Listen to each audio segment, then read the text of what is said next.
En mi familia, las niñas eran casadas en el momento en que les llegaba su primer periodo, no importaba si tenías 12, 13 o 14. La sangre significaba que ya estabas lista para un esposo al menos 3 veces mayor que tú.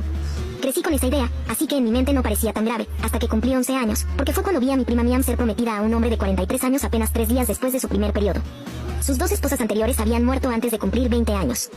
Esa fue la primera noche en que decidí dejar de comer suficiente comida, no porque fuera gorda ni porque odiara la comida, sino porque noté que las niñas más delgadas en mi familia eran las últimas en tener su periodo y supe que era mi única opción. Más tarde aprendí que tu cuerpo realmente necesita suficiente grasa para comenzar la pubertad. Las otras niñas me llamaban esqueleto, pero no me importaba. Otras de mi edad ya estaban prometidas a hombres que tenían hijos mayores que ellas. Eso no significaba que dejaran de prepararme para ser esposa.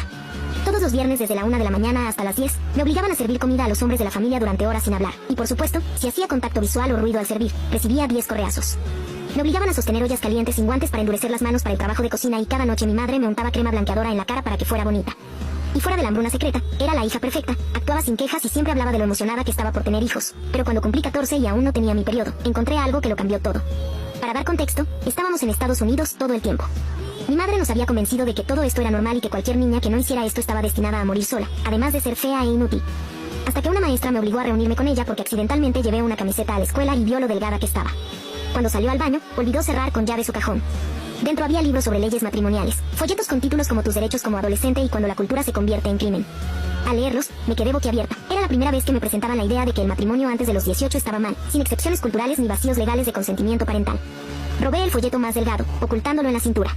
Durante las semanas siguientes, cuando mis padres creían que dormía, memoricé cada página, números de teléfono de protección infantil, direcciones de refugios, las palabras exactas que activarían un reporte obligatorio. Aprendí que los maestros, consejeros y médicos debían denunciar el abuso por ley. Así que empecé un grupo de habilidades de esposa en el cobertizo de mi tío, 6 primas menores que aún no habían sangrado, todas desesperadas por evitar su destino. Les enseñé lo que aprendí, que maestros eran denunciantes obligados, como decir las palabras que activarían una investigación. Practicamos en susurros: me están obligando a casarme, solo tengo 13, ayúdame. A los 15, mi cuerpo me traicionó, la sangre llegó durante la preparación de comida por la mañana, manchando mi vestido blanco. El grito de alegría de mi madre hizo que todas las mujeres de la casa corrieran, estaban radiantes de felicidad, besaron mis mejillas, me dijeron que era afortunada. Al anochecer, mi padre ya había elegido a mi esposo, Amuda Bibi, un magnate de la construcción que había enterrado a 2 de sus esposas cuando cumplieron 23. Insuficiencia renal, decía el certificado de defunción. Las mujeres susurraban que era por demasiados embarazos siendo tan jóvenes. 2 días después, mi prima Ana, una de las niñas del cobertizo, también tuvo su periodo. En pocas horas fue prometida a un hombre de 51 años que coleccionaba esposas como trofeos y tenía 8 hijos mayores que ella. Vi cómo la luz se apagaba en sus ojos mientras discutían el precio de la novia como si fuera ganado. Esa noche le pasé mi libreta, con todos los números de refugios, datos legales y rutas de escape que memoricé. Mañana, le susurré, dile a la maestra de ciencias, usa las palabras exactas que te enseñé. Sus manos temblaban al recibirla. ¿Y tú?, preguntó. Mi boda es en 2 semanas, ya pensaré en algo, respondí, con la voz temblando. Pero me equivoqué, porque esa noche llamaron a la puerta. Era protección infantil. La cara de mi padre pasó de confusión a furia cuando preguntaron por Ana, por novias menores de edad, por matrimonios forzados. Necesitaban hablar con todas las niñas de la familia menores de 18. Apenas se fueron, la familia se abalanzó como lobos.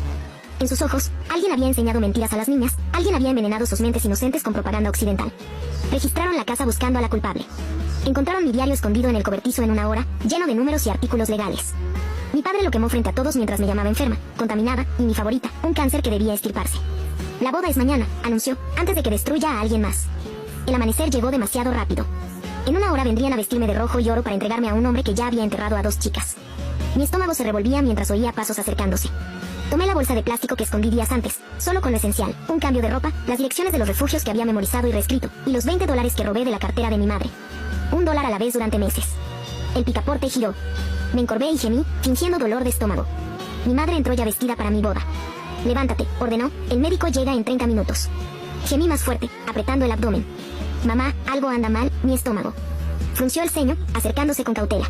En nuestra cultura, una novia enferma es mal augurio. ¿Qué comiste?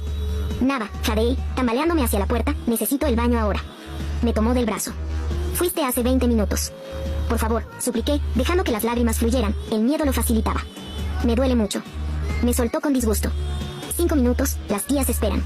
Me tambaleé por el pasillo con la bolsa escondida bajo el camisón. Ya en el baño, cerré con llave y me subí al inodoro. La baldosa del techo que había aflojado semanas antes cedió fácilmente. Metí la bolsa, luego usé el baño para hacer ruido. Pasaron 3 minutos, tiré de la cadena, abrí el grifo y gemí de nuevo. Mamá, no puedo parar mi estómago. Su puño golpeó la puerta. Abre. No puedo, lloré, trepando otra vez al inodoro. La pequeña ventana arriba llevaba años pintada para que no se abriera, pero la había trabajado con un cuchillo de mantequilla robado de la cocina. Solo 1 minuto más, por favor. Más golpes, varias voces ahora, mis tías se habían sumado. Empujé el marco, la pintura se rompió, entró el aire frío. La abertura era pequeña, para ventilación, no para escapar, pero meses de hambre me hicieron lo suficientemente pequeña. Tarda mucho, rugió la voz de mi padre, rompan la puerta. Tomé la bolsa del techo y la metí primero, luego me subí, los hombros rozando el marco. La puerta vibró cuando la golpearon. Las caderas se atoran. Me mordí la lengua para no gritar, giré de lado y justo cuando la cerradura se astilló, mis piernas pasaron. Caí 2 metros al césped mojado, torcí el tobillo pero no se rompió. Detrás de mí, gritos en el baño. Corrí descalza, el camisón ondeando, crucé el patio y entré al de los vecinos.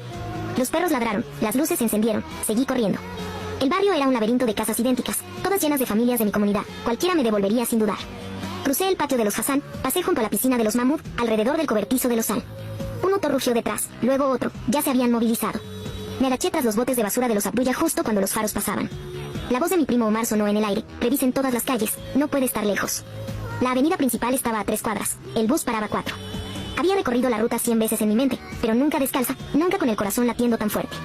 Crucé entre casas, usando autos estacionados de cobertura. Mis pies dejaron huellas de sangre en el pavimento, un vidrio se incrustó en el talón pero no podía detenerme. La voz de mi primo Karim llegó por la izquierda, un auto chirrió en la esquina, salté entre los rosales de la señora Chen, espinas rasgando mi ropa y piel. Ella no era de la comunidad, tal vez no me reconocería. Crucé su patio hacia el callejón detrás de la parada del bus, apareció justo cuando llegaba el bus matutino. Salí de entre edificios haciendo señas desesperadas. La conductora, una mujer mayor, me vio los pies sangrando y el camisón roto, y mantuvo la puerta abierta. Subí y me congelé, no tenía dinero, en el pánico dejé los $20 en la bolsa. Por favor, susurré, solo necesito llegar al centro, prometo que le pago. Una anciana se levantó y puso el dinero justo en la máquina. Siéntate, hija, dijo suavemente, no hizo preguntas, solo me guió al asiento a su lado y me dio pañuelos. El bus partió justo cuando el auto de Omar entraba al estacionamiento, me agaché bajo la ventana, pero vi su cara de furia. La mujer a mi lado se movió, bloqueando la vista. Viajamos en silencio hasta el centro, donde ella me dio un billete de 10 antes de bajar. Sea lo que sea de lo que huyes, no regreses. El juzgado era un edificio enorme que solo había visto desde la ventana del auto. Crucé los detectores de metal, dejando huellas de sangre en el mármol. La secretaria del juzgado, una mujer de mediana edad con ojos amables, me miró y salió de su escritorio. ¿Necesitas atención médica? ¿Una orden de protección de emergencia? Apenas logré decirlo. Tengo 15, me obligan a casarme hoy, por favor. Me guió a una silla, trajo los formularios. ¿Dónde te vas a quedar? Necesitamos una dirección para la orden. Recité de memoria la dirección del refugio, rezando para que hubiera espacio. Cuando llegué, mi teléfono, olvidado en la bolsa, empezó a sonar. Mamá, papá, Omar, números desconocidos. Los mensajes de voz se acumulaban sin que los escuchara. Sabía lo que dirían: deshonra, vergüenza, maldición, cáncer. La secretaria me ayudó a llenar el papeleo. Su rostro se ensombrecía con cada detalle. Esposas anteriores muertas a los 23. Insuficiencia renal por muchos embarazos. Boda forzada programada para hoy. Espera aquí, dijo, desapareciendo en una oficina. Volvió con un juez que leyó mi petición ahí mismo en el vestíbulo. Concedida, dijo, orden de emergencia, efectiva inmediatamente, la audiencia completa será en 2 semanas. Apreté el papel como un salvavidas y salí cojeando. El refugio estaba a 12 cuadras, llegué a 3 antes de recordar que tal vez no habría camas. Una llamada lo confirmó, estamos llenos, podemos ponerte en lista de espera para el jueves. Jueves, 3 días más, no tenía a dónde ir. Entonces recordé a la señorita Rodríguez, mi maestra, la que me mostró los folletos y olvidó cerrar el cajón ese día, quizás no lo olvidó.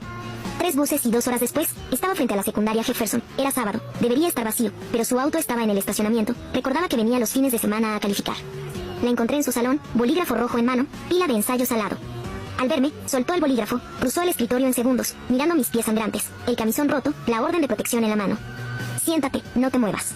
Trajo el botiquín y empezó a limpiar mis pies. Solo entonces empecé a llorar de verdad. Hoy iban a casarme, sollozaba. Él ya enterró a 2 esposas. Conseguí la orden, pero el refugio está lleno y me buscan. Sacó el teléfono, marcó la línea de emergencia de protección infantil, pero la voz al otro lado no fue alentadora. 15 años. Necesitamos más evidencia de peligro inmediato. Una orden de protección basada en declaraciones no es suficiente. ¿Ha sido dañada físicamente? El rostro de la señorita Rodríguez se ensombreció. Tiene vidrio en los pies, cortes de la huida. Eso es autoinfligido durante la fuga, no cuenta. Necesitamos evidencia de abuso familiar. Mi teléfono volvió a sonar, esta vez la señorita Rodríguez contestó, hola, su rostro palideció, señora Bibi, no, su hija no, está, escuché la voz de mi padre al altavoz, calmada, razonable. La voz de negocios con la que convencía a todos de que era un hombre respetable. Ella está enferma, tiene problemas mentales, necesita su medicación, estamos muy preocupados. La señorita Rodríguez colgó, como supo que estabas aquí, mi teléfono, seguro rastrean la ubicación, borra todo, dijo, restablece de fábrica ya. Mientras borraba el móvil, ella hizo más llamadas, supervisores, asistentes sociales, ayuda legal, todos dijeron lo mismo, sin peligro físico inmediato o mejor evidencia, no podían actuar. Entonces oímos portazos en el estacionamiento, la señorita Rodríguez cerró el salón, bajó las persianas, quédate callada. Pasos resonaron en el pasillo, varias voces masculinas, árabe y luego inglés, sabemos que está aquí, gritó mi padre, su teléfono muestra este lugar, está enferma, necesita ayuda. Golpearon la puerta primero con suavidad, luego más fuerte. Llamo al 911, susurró la señorita Rodríguez, pero le tomé la mano. Espera, déjame intentar algo primero. Me subí las mangas, mostrándole las cicatrices circulares de los entrenamientos con ollas, los moretones de esa mañana cuando mi madre intentó forzarme el vestido de novia. Luego levanté el camisón lo suficiente para mostrar las marcas del cinturón en la espalda, años de entrenamientos de servicio los viernes. Sus manos temblaban al tomar las fotos. ¿Por qué no mostraste esto antes? Creía que era normal, hasta que leí tus folletos. Llamó al 911. Hay varios hombres intentando entrar a mi salón. Tengo a un estudiante en peligro. Por favor, rápido. Los golpes en la puerta se intensificaron. Luego la voz de mi tío. Traemos su medicación. Es bipolar, esquizofrénica, inventa historias. Le dije urgente a la señorita Rodríguez que revisara las cámaras del estacionamiento. Vine sola. Si traen medicinas las trajeron ellos. Llamó a seguridad de la escuela. Explicando rápidamente, el guardia Williams dijo que revisaba las cámaras. Sonaron sirenas. Los golpes se detuvieron. Los pasos se alejaron. Cuando la policía llegó, mi padre ya se había transformado. Ya no era el hombre furioso. Ahora era un padre preocupado en traje caro, sosteniendo frascos con mi nombre. Gracias a Dios que llegaron, dijo a los oficiales. Mi hija está muy enferma. Tiene delirios. Inventa historias terribles sobre nuestra familia. Los oficiales nos separaron para interrogarnos. Uno se quedó conmigo y la señorita Rodríguez. Otros hablaron con mi padre y mis tíos en el pasillo. Nunca ha tomado medicación, insistió mi maestra. La conozco hace 2 años. Mire estas heridas. El oficial miró mis pies. Los cortes y moretones podrían ser autoinfligidos si tuviera un episodio. Revise cuándo se llenaron esas recetas. Dije de pronto, si estoy tan enferma, ¿por qué no estoy en el sistema, ni doctor, ni terapia? La señorita Rodríguez sacó su portátil. Tengo ensayos que escribió, meses de ellos, sobre tradiciones familiares. Documentan todo sutilmente. Ella los guardó todos, cada ensayo donde yo escondía verdades entre líneas, describiendo clases de cocina cuando en realidad quemaba mis manos, preparando para matrimonio cuando significaba golpes por hacer contacto visual. El oficial los leyó, frunciendo el ceño cada vez más. Mientras tanto, el guardia Williams llegó con el video de seguridad en su teléfono, donde claramente se ve a mi padre y mis tíos llegar con los frascos de medicina ya en la mano. Ana, dije de pronto, llama a Ana Mansour. Ella hizo una denuncia ayer, sabe todo. Pero cuando la señorita Rodríguez buscó a la familia de Ana, descubrió que se mudaron esa misma mañana fuera del estado, sin dejar dirección ni teléfono. Mi padre debió notar que la situación cambiaba, porque su fachada calmada se rompió. Empezó a hablar rápido en árabe con mis tíos, gesticulando furioso. ¿Qué dice?, preguntó el oficial. Les dice que llamen al abogado de la familia, traduje, y menciona que la dote no es reembolsable. Ese fue su error, hablar de la dote. El oficial endureció la expresión. ¿Qué dote?